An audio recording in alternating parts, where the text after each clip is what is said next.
បងនេះបងប្អូនខ្ញុំអាចទៅបងដងការវិញបានទេចាំខ្ញុំសូមធ្វើការស្បត់នៅបងដងការនេះហើយនៅខាងទៀតនេះគឺស្ពានកលរីហើយនៅចំពីមុខខ្ញុំនោះគឺបងដងការហើយនៅនេះគឺតលេបងប្អូនចាំហើយថ្ងៃនេះខ្ញុំសូមមកស្បត់បើសិនជាខ្ញុំអាជីលៀបពណ៌គេរឿងបំណុលថាគេជាប់បំណុលទាំងតែបំណុលហ្នឹងមិនមែនជារបស់គេខ្ញុំជាអ្នកលៀបពណ៌គេហើយនឹងរឿងការរកស៊ីលក់ផលិតផលបោកមហាជនបើសិនជាខ្ញុំអាជី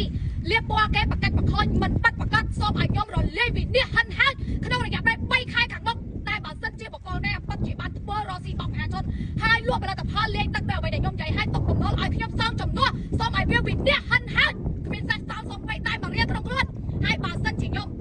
ជាមនុស្សដែលសាសមមិនបានធ្វើដោយអ្វីដែលគេបានទៅស្បាត់ខ្ញុំសូមឲ្យការងារអាជីវកម្មរបស់ខ្ញុំបើសិនជាខ្ញុំនិយាយការពិតរឿងការដែលគេຕົកបំណុលឲ្យខ្ញុំដល់និងរឿងលេងទឹកខ្ញុំសូមអាជីវកម្មខ្ញុំកាន់តែរីកចម្រើនខ្ពស់ឡើងបងដងការជាសាក់ហើយចឹងអូនចាថ្ងៃនេះសូមមកស្បត់ហើយខ្ញុំពិតជាអាចទៅបងដងការវិញបានទេចឹងខ្ញុំសូមដាក់ការនៅនេះហើយសៅនេះមកគូទៅទេ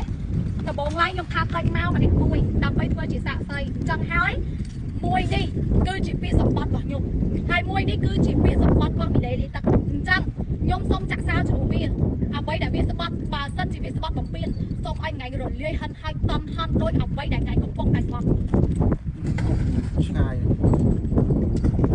នេះរបស់មីលេលីទឹកបើសិនជាខ្ញុំនេះបើសិនជាខ្ញុំលាបពណ៌វាក៏ហក់មហាជនថាវាជាមនុស្សដែលរកស៊ីថោកទាបលាបពណ៌វា